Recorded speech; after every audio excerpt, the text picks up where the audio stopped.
자, 저는 이 시간에 요한일서 5장 1절에서 5절 말씀 가지고 세상을 이기는 믿음, 이런 제목으로 말씀을 나누겠습니다. 요한 1, 2, 3서는 모두 사도 요한이 기록했습니다. 사도 요한은 한 권의 복음서를 기록했죠. 뭐죠? 요한복음이죠. 그리고 세 권의 서신서를 기록했어요. 요한 1, 2, 3서요. 각각 주제가 달라요. 문체도 달라요, 조금. 그리고 하나의 계시록을 기록했어요. 요한 계시록입니다. 이렇게 신약 성경에서 총 5권의 책을 지었어요. 이 요한은, 사도 요한은 2개의 별명이 있는데, 하나는 보아너게라는 우레의 아들이라는 별명이에요. 굉장히 열성적이고 열정이 있다 보니까 과격했어요. 막 저들을 그냥 죄 짓는 사람들 보면 불을 내려서 막 다 죽여버립시다, 살라버립시다 할 정도로 굉장히 과격했는데, 나중에 보면은 사랑의 사도라고 별명이 붙을 정도로 서로 사랑하라, 서로 사랑하라, 이렇게 마지막에 설교하라고 이렇게 들 것을 실어서 사람들이 내왔더니 서로 사랑하라, 이게 마지막 설교였다고 그래요. 서로 사랑하라. 왜 사랑이 사도였을까? 사랑이 많아서? 아니면 사랑을 많이 받아서? 이 사람들이 착각하는 게 있어요. 사도 요한이 사랑이 많았기 때문에 사랑의 사도다? 아니에요. 자, 요한복음 13장 23절 보겠습니다. 예수의 제자 중 하나가 곧 그가 사랑하시는 자가 누구예요? 그가 예수님이 사랑하시는 자. 요한이 물론 쓰는 거예요. 자기를 그렇게 생각해야 돼요. 요한복음 19장 26절에도 예수께서 자기의 어머니와 사랑하시는 제자가 곁에 서 있는 것을 보시고, 사랑하시는, 누가 사랑하시느냐? 예수님이 사랑하시는, 이런 의미예요. 그러니까 학자들은 주님께 사랑받은 사랑이 너무 크기 때문에, 그 너무나 큰 감격에 항상 살았기 때문에 사랑의 사도다, 이렇게 별명이 붙은 거예요. 사도 요한의 어떤 생애를 보면은, 사도 요한은요, AD 6년 예수님 오실 때, 그때 이렇게 태어나서 6년에서 15년 사이에 이렇게 태어난 걸로 보거든요. 그리고 예수님 돌아가시고 나서도 AD 98년에서 100년, 110년 이때 죽은 거, 순교가 아니고 자연사를 했어요. 그러니까 90세를 넘겨 살았어요. 적어도 94세에서 100세까지로 봅니다. 그때 평균 수명이 60세인데 엄청 하나님의 사랑을 많이 받은 거죠. 할렐루야. 그래서 요한은 굉장히 자기는 사랑의 사도다, 사랑을 많이 받은 사람이다, 이렇게 자기를 항상 고백했다는 거예요. 요한 1서는 공동체 내에 사랑과 신앙을 강조해요. 그러면서 성도는 진리 안에, 바른 사랑 안에서 살아야 한다, 이것을 교훈해요. 하나님은 사랑이시고 하나님의 사랑을 입은 성도는 서로 사랑해야 된다, 이게 메시지예요. 또 하나의 특징은 영지주의자들 때문에 이단의 영향으로 예수 그리스도의 신성과 인성에 대해서 굉장히 강조하고요. 죄 사함의 원리, 어떻게 죄를 사함받을 수 있냐, 또 어떻게 구원받을 수 있느냐, 바로 여기에 대한 부분을 잘 정리하고 있어요. 요한 2서는 교회 지도자들에게 보내는 거예요. 지도자급에게, 교회에 거짓 교사들에 대해서 경고하고요, 그리스도의 교훈을 잘 지켜야 된다, 진리를 잘 지켜야 된다. 그래서 교회가 일치되고 하나 돼야 된다. 교회의 마음이 하나 돼야 돼요. 여러분, 이단은요, 가만히 들어온 이단은 성도들을 어떻게 미혹하냐, 이런 서로 관계 가운데 깨진 사람에게 조용히 가가지고 이간질을 하는 거예요. 왜 그런지 모르겠어, 목사님은 진짜 왜 저래, 하면서 이간질을 자꾸 하는 거예요. 그래가지고 자꾸 사람들을 이렇게 모아가지고 교회에 파당을 만들어요. 그것은 이단이라는 거예요. 그래서 그런 사상을 조심하라. 그 하나를 이루고 일치하는 것을 해방하는 거예요. 요한 3서는 개인에게 보낸 편지인데요. 개인에게. 근데 그 개인은 이 두 인물을 언급하면서 그 개인에게 이제 신앙적인, 너 이렇게 신앙생활해야 돼, 그러면서 직접적으로 교회의 두 인물을 언급해요. 한 사람은 디오드레베라는 사람이고요. 이름 그대로 좀 더러운 사람이에요. 또 한 사람은 가이오라는 사람이에요. 가이오. 이 두 사람의 특징을 얘기해요. 디오드레베는 교회에서 권력을 남용하면서 다른 사람을 받아들이지 못하도록 다 자기의 성을 쌓는 거예요. 그래서 교회는 여러분 새로 온 사람들이 주인이 돼야 돼요. 아멘입니까? 저도 내가 주인 돼버리면 데오드레베가 돼버리는 거야. 더러운 사람이 돼버리는 거예요. 교회는 여러분이 주인 돼야 돼요. 할렐루야. 교회는 새로 온 사람들이 주인 돼야 돼요. 그래야 성장이 있는 거예요. 반면에 가이오라는 사람이 나오는데 손님을 환영하고 다른 사람들을 환영하여 자기 집에 드릴 뿐만 아니라 교회의 일에 힘썼다. 교회의 일에 힘썼다. 이 서신은 개인적인 신앙이 교회에 미치는 영향을 말하면서 성도의 바른 태도를 촉구합니다. 그래서 이 서신서들의 배경은 영지주의 이단들이 나타나서 교회에 오는 큰 고통과 어려움 때문에 만들어지는 거예요. 영지주의가 뭐냐? 한마디로 지식을 추구하는 사람들이에요. 영적인 지식은 선하고 육신은 악하다. 이 헬라어 지식이라는 그노시스에서 나온 사상인데, 예수님을 믿음으로 구원받는 것이 아니라 믿어도 영적인 비밀을 깨닫지 못하면 구원받지 못한다. 여러분, 이단들이 꼭 심각하게 이렇게 접근해요. 영적인 게 뭡니까 하면 잘 몰라요. 저 이상한 헛소리를 해요. 내가 꿈을 꿨는데 막 하면서 이상한 말. 여러분, 이 그노시스 영지주의자들은 극단주의적으로 두 가지의 부류로 나타나는데, 하나는 양극단으로 나타나는데 하나는 도덕 폐기론자들이고, 그러니까 육신은 악한 거니까 마음껏 그냥 간음에 내버려, 그냥 뭐 마음껏 육신을 내버려 버리는 거예요. 그리고 또 하나는 극단적인 금욕주의로 나타났다는 거예요. 그래서 자기 몸을 학대하고 막 그럴수록 믿음이 좋아지는 줄 알아요. 이거 금식 좋은 거예요. 금식 좋은 거예요. 절제하는 거 좋은 거예요. 그러나 막 자기 몸을 학대한다고 해서 믿음이 더 좋아지는 것은 아니라는 거예요. 무슨 얘기인지 알죠? 우리는 예수님 안에서 행복해야 돼요. 기뻐야 돼요. 이게 신앙이에요. 믿음이에요. 예수님 안에서 내가 십자가를 지고 고통의 사망의 음침한 길을 내가 헌신하며, 이것은 온전한 믿음 아니라는 거예요. 또 하나의 특징, 그들의 특징은 뭐냐면 자기들만이 가지고 있는 지식이 있다는 거죠. 자기가 깨달았다는 거예요. 자기의 지식. 이 기성교회는 그래서 다른 사람들에게는 구원이 없고 은혜가 없고 나에게서, 이게 참 이단적인 요소죠. 플라톤의 철학 사상에서 근거해서 나온 것이에요. 영과 육을 나누는 이원론을 따랐는데, 그래서 몸으로 예수님이 올 수 없다. 그래서 육신으로 예수님이 오시지 않았다고 이들은 말해요. 이거 가연설이라고 하는데, 침례요한이 침례를 베풀 때 예수의 영이 왔다가 십자가에 죽으실 때 예수의 영이 떠났다, 이렇게 보는 거예요. 그래서 이거는 이단입니다. 십자가에 그러면 죽기 바로 직전에 예수님이 떠났고 십자가에 남아있는 죽은 사람은 누구냐? 인간 예수라는 거죠. 어떻게 신이 죽을 수가 있냐? 이렇게 이제 나가는 거예요. 그래서 예수의 영이 그리스도의 영이 예수의 몸을 잠깐 사용했다. 가짜로 나타났다. 예수님의 인성을 부인하는 거예요. 야, 메레데오스 메레호모. 예수님은 완전한 신이시고 예수님은 완전한 인간으로 우리 가운데 오셨습니다. 할렐루야. 이게 바른 신앙이라는 거예요.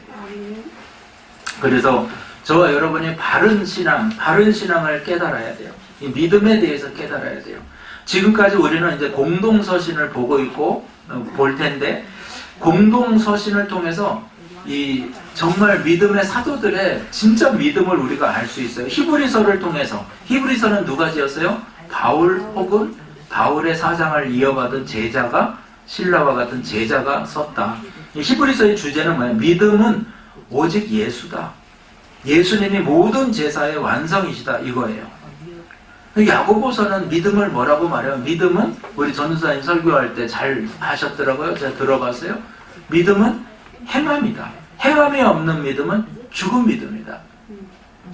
베드로서는 세상과 구별되어지는 것이 믿음이다. 세상에 함몰되지 말아라. 오늘 사도 요한도 베드로와 같은 비슷한 맥락에서 말을 해요. 세상에서 우리 그리스도인들이 어떻게 살 것인가. 믿음으로 살라는 거죠. 믿음으로. 성도가 세상을 이기는 힘은 믿음이라는 거예요. 믿음. 우리가 소위 세상을 악한 세상 이렇게 말하죠. 세상을 살아가면서 여러 가지 문제와 어려움을 만나요. 이 장애물을 만나면 넘어질 것 같고 힘들고 쓰러질 것 같고 예수님 버릴 것 같고 일상에서 경험하는 갈등들 굉장히 많아요. 그러면은 우리가 생각해.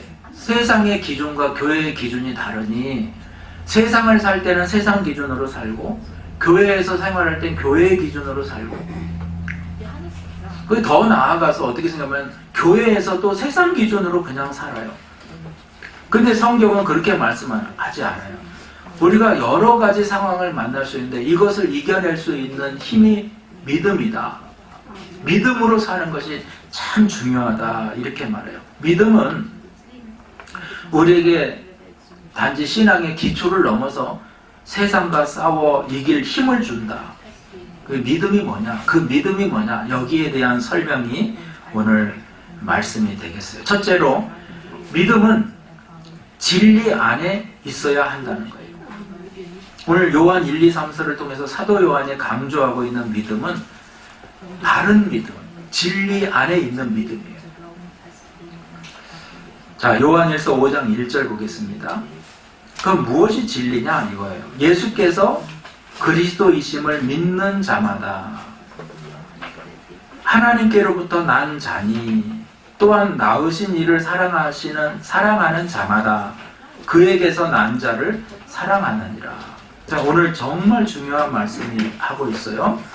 다름 아니라 예수께서 그리스도다. 예수께서 그리스도이심을 믿는 믿음, 그것이 믿음이다. 참 믿음이다. 그리고 이것을 믿는 자마다 하나님께로부터 난 자다. 그건 무슨 말이에요? 구원의 은혜 가운데 들어가는 사람이다. 이렇게 말해요. 다른 말로 이거예요. 우리의 신분은 믿음으로 확립되어지는 거예요. 믿음이 있느냐 없느냐가 그렇게 중요해요. 그 신분, 믿음으로 우리에게 주는 신분은 뭐냐? 하나님의 자녀라는 거예요. 요한복음 1장 12절에 보시면 다 같이 한번 읽어볼까요? 시작! 영접하는 자, 곧 그 이름을 믿는 자들에게는 하나님의 자녀가 되는 권세를 줄 수 있습니다. 우리가 예수님을 믿고 그분의 구속사역을 아멘하고 받아들이는 순간에 우리는 하나님의 자녀로서 신분을 갖는 거예요. 하나님의 자녀로 우리는 더 이상 세상에 종속되는 존재가 아니라 하나님의 자녀로 옮겨지는 거예요. 이걸 뭐라고 그러냐면 성도님, 성도가 되는 거예요. 거룩해지는 거예요. 구별되어진다는 거예요. 그래서 제가 새로 오신 분들한테 그렇게 불러요. 성도님 하고 불러요. 그때부터는 거룩한 존재가 되는 거예요. 할렐루야. 하나님과의 관계가 우리의 삶의 중심에 있을 때 우리는 세상을 이길 수 있어요. 어떠한 상황도 흔들리지 않을 수 있다는 거예요. 로마서 8장 16절 17절이에요. 이걸 도우시는 분이 성령이에요.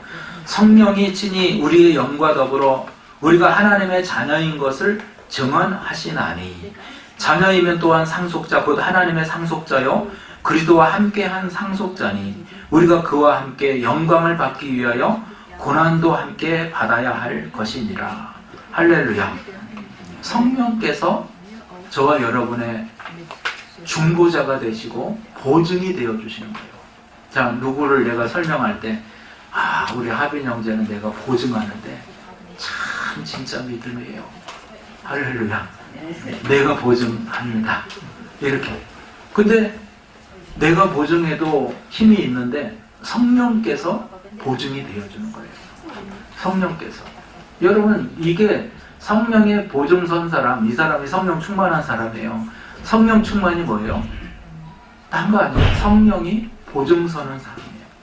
이처럼 믿음은 단지 구원의 시작일 뿐만 아니라 우리가 하나님의 자녀로 영원한 상속자로 보증되어지는 하나의 보증 수표가 돼요. 믿음, 그게 그렇게 중요한 거라는 거예요. 그래서 성도의 믿음의 핵심은 예수님이 누구신가를 아는 거예요.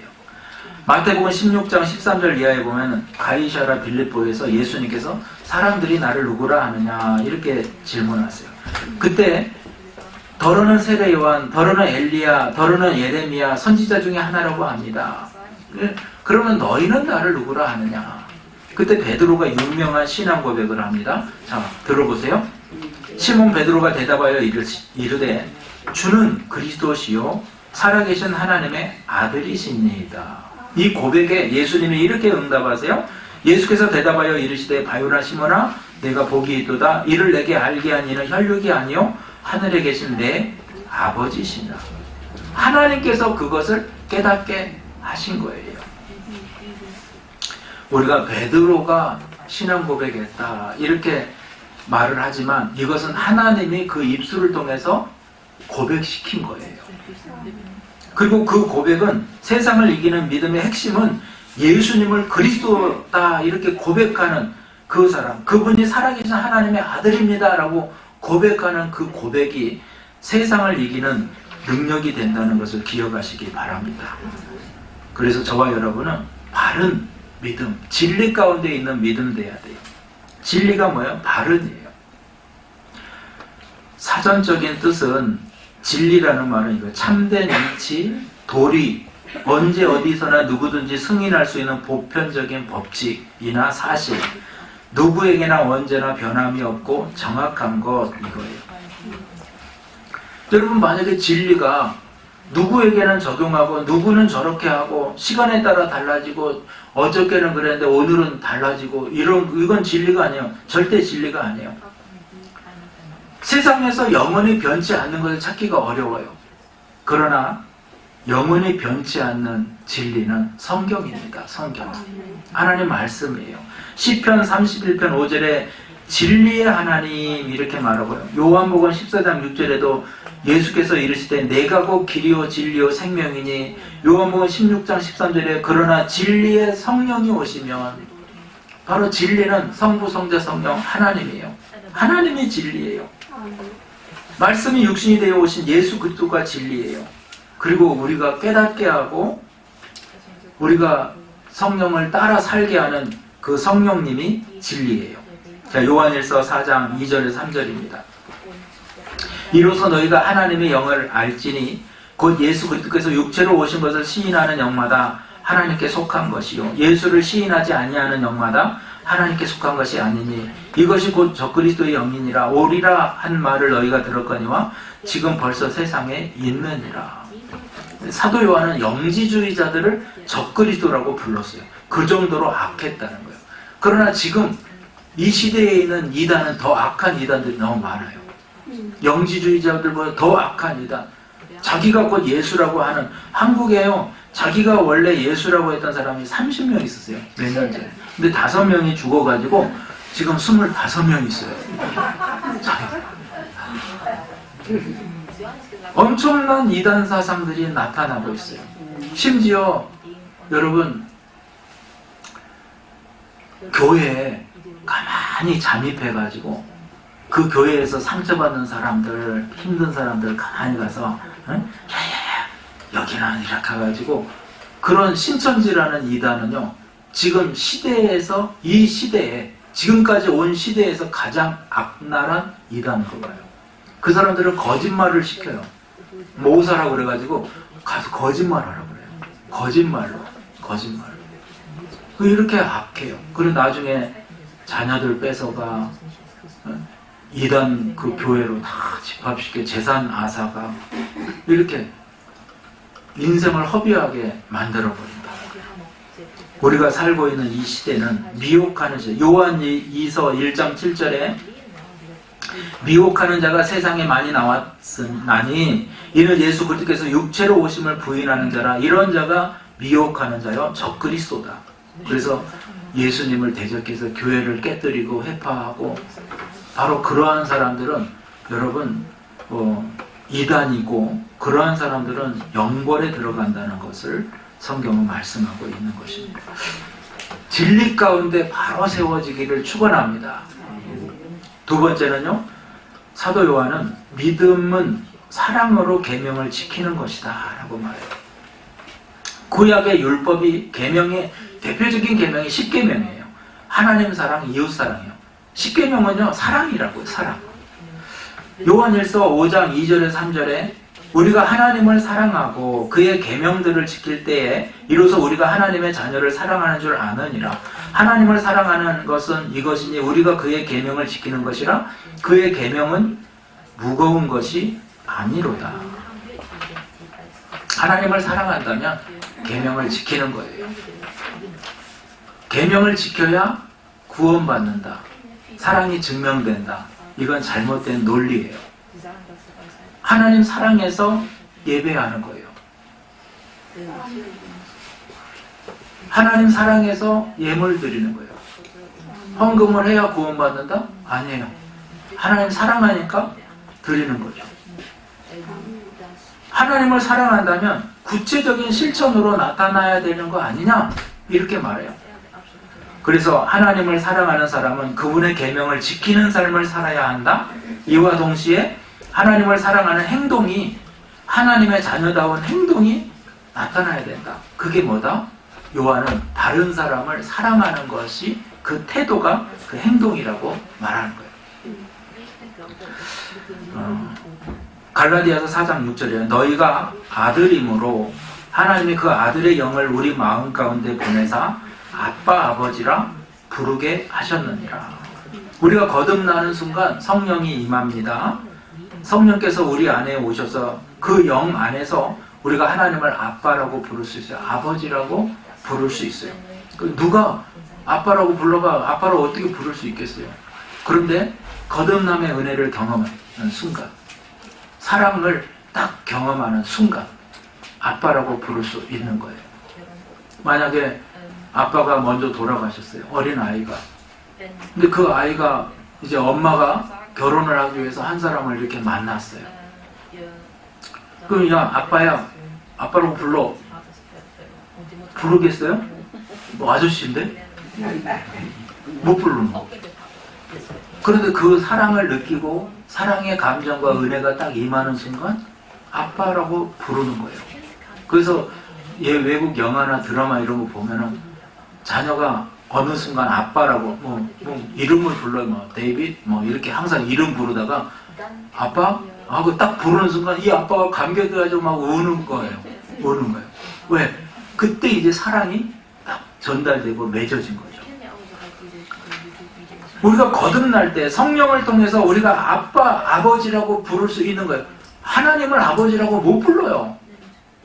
근데 구원받고 은혜가 딱 임하고 그 순간에 이제 하나님을 아버지라고 부를 수 있어요. 계명들도 마찬가지예요. 율법들도 평소에는 내가 너무나 지키기가 어렵고 힘들어요. 그러나 그 사랑이 딱 전달되는 순간에 지켜지는 거예요. 이번에 한국 갔는데 2명이 이렇게 제 나이 또래 2명이 죽고 70 되신 여자 목사님, 너무나 저랑도 친했던 목사님이 또 65세 되신, 65세, 67세 되신 분이 또 돌아가셨다는 얘기를 들었어요. 근데 젊은 사람들 다 심장 마비처럼 가만히 자다가 죽었어요. 그 연세 많으신 그 전도사님도 그렇게 혈관 문제 때문에 죽어요. 우리 나이 되면 이제 피가 끈끈해진단 말이에요. 그러면 이거 피를 심장이 짜서 쫙쫙 보내야 되는데 젤리같이 끈끈하면 이게 잘 가겠어요? 안 가겠어요? 그래서 나는 건강이 좋으니까 의사는 약 먹어서 피를 묽게 하라는데 나는 괜찮아. 뭐 다 뭐 아픈 데도 없고. 그러면은 심장이 펌프질 하다가 갑자기 이게 멈추는 거예요.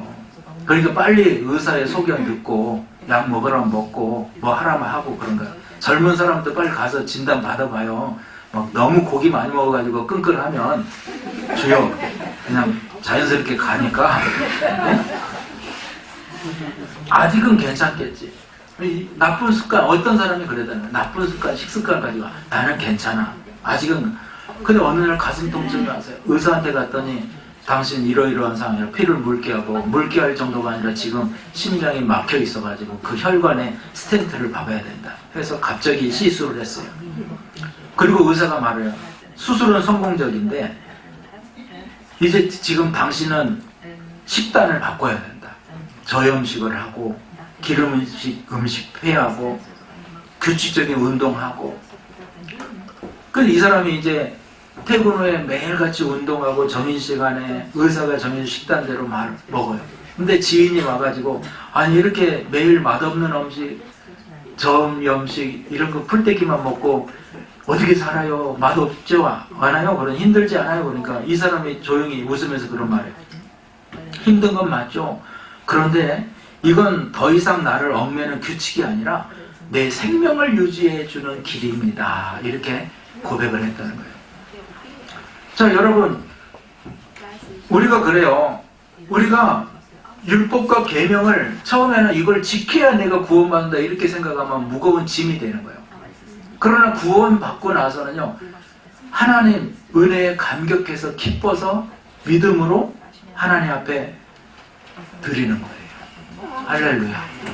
그러면 계명이 힘들지가 않아요. 이 생명의 길을 걷고 있는 거예요. 그의 계명들은 무거운 것이 아니로다 이렇게 말해요. 하나님을 사랑하면 여러분 계명이 무겁지 않아요. 예배가 너무너무 힘들죠. 막 그 앉아있을 때 목사님 왜 이렇게 말이 많아 오늘 또 엉뚱한 일을 또 자꾸 끌어다 붙여가지고 저렇게 더 길어지네. 근데 여러분 진짜 예배자가 돼야 돼요. 하나님을 예배하는 예배자가 돼야 돼요. 그리고 또 하나님의 뜻을 따르는 순종이 필요한 거예요. 하나님의 자녀된 우리는 하나님의 뜻을 따라 사는 거예요.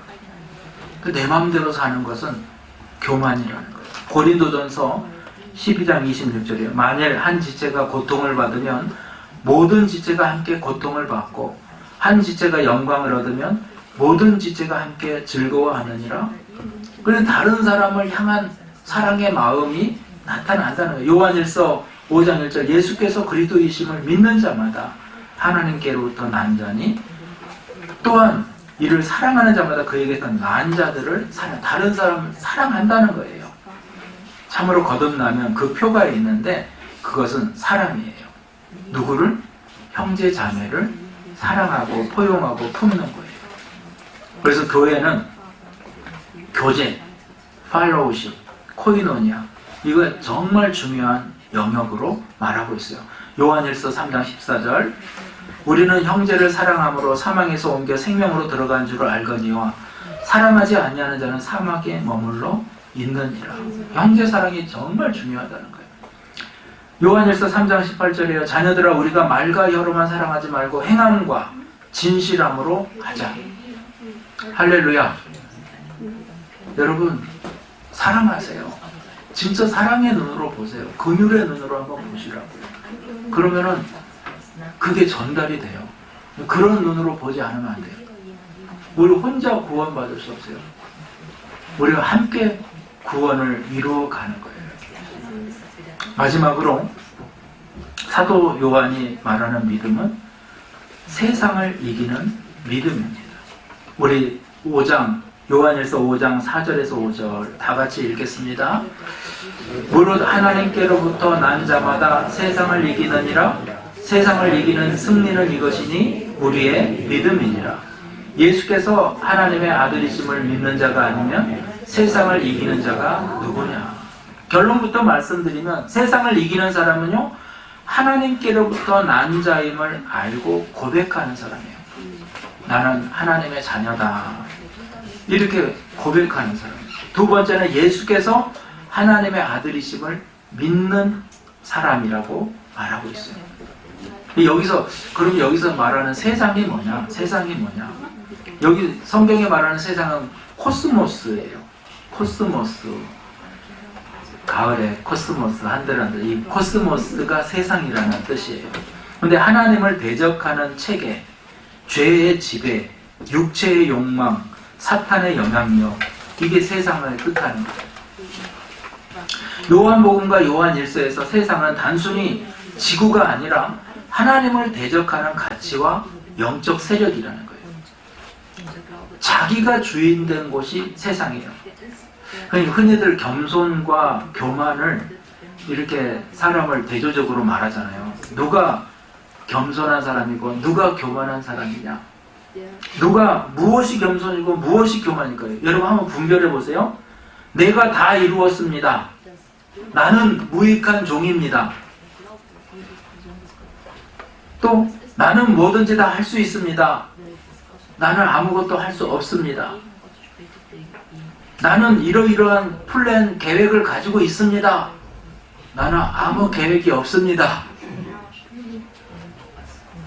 누가 교만하겠어요? 누가 겸손해요? 근데 이게 함정이 있는데 여기 다 교만한 사람이에요. 이거 다. 자, 겸손. 하나님이라면 어떻게 하실까? 하나님이 하셔야 합니다. 하나님이 하실 것입니다. 내게 능력 주시는 자 안에서 내가 할 수 있습니다. 주님이 하셨습니다. 어떻게 달라요? 무슨 차이가 있어요? 내가 주인인 사람이 있어요. 다 내가요. 그러니까 나는 뭐든지 다 할 수 있어요. 나는 아무것도 못해요. 나는 이런 생각과 계획 갖고 있어요. 나는 아무 계획이 없어요. 다 뭐예요? 내가예요. 내가. 자기가 주인된 사람은 교만한 사람이에요. 근데 하나님이 하셔야 됩니다. 하나님이 하셨습니다. 이게 겸손이에요.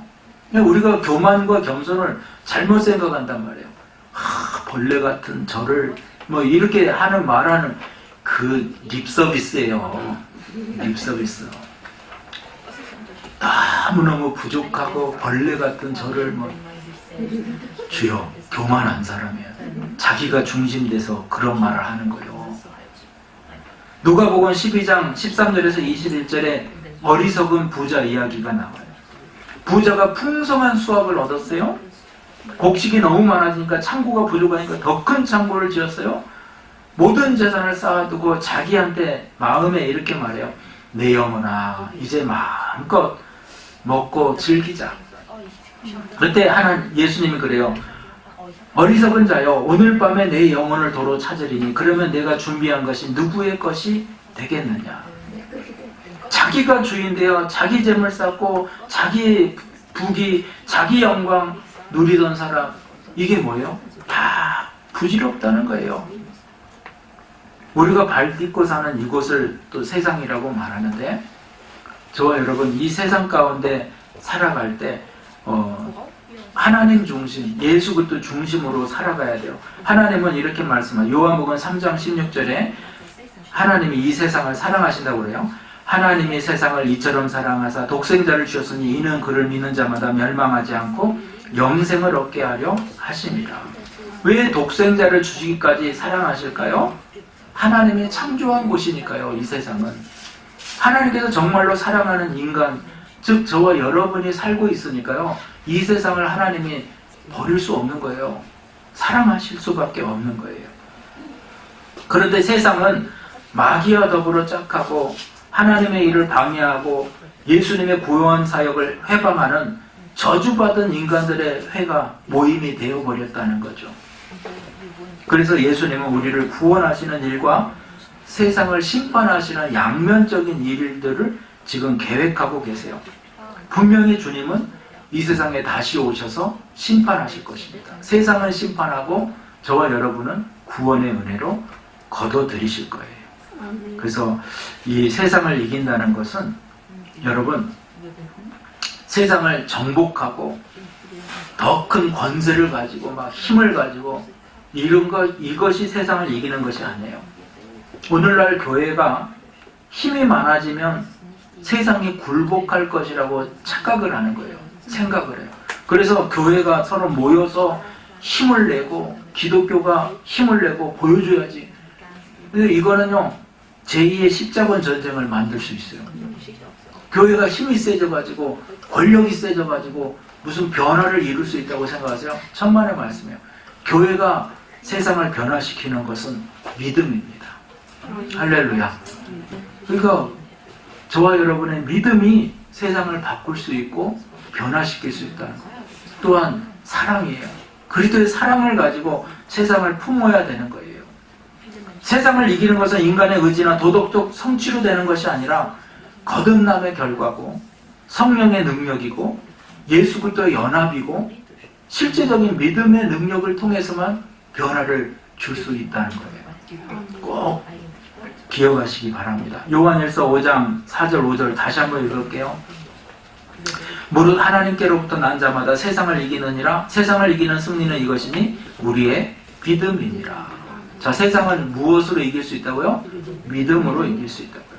예수께서 하나님의 아들이심을 믿는 것, 그게 믿음이에요. 믿음이 뭐예요? 예수님이 하나님의 아들이라는 것을 믿는 것, 바로 그것이 세상을 이기는 거예요. 그래서 두 가지를 고백하시기 바랍니다. 나는 하나님께로부터 난 자입니다. 나는 예수님께서 하나님의 아들이심을 믿는 자입니다. 이렇게 믿음의 고백이 있으시기를 축원합니다. 결론적으로 말씀드립니다. 우리가 세상 가운데 잠시 잠깐 환난을 당할 수도 있습니다. 그러나 이미 승리는 우리 거예요. 할렐루야. 요한은 오늘 말씀을 통해서 분명히 선언해요. 세상을 이기는 힘은 우리의 능력에서 오는 것이 아니라 믿음에서 온다는 거예요. 모든 삶의 현장에서 넉넉히 이기는 승리는 예수님께 있고 예수님이 우리에게 주시는 믿음 안에서 있어요. 예수 그리스도가 하나님의 아들이심을 믿으시기 바랍니다. 그의 계명을 지키며 살아가시기를 축원합니다. 그러면은 승리가 우리 안에 구체적으로 펼쳐지고 진리 안에서 우리가 믿음으로 세상을 이기고 승리하는 축복의 삶을 살 수 있다는 것을 기억하시기 바랍니다.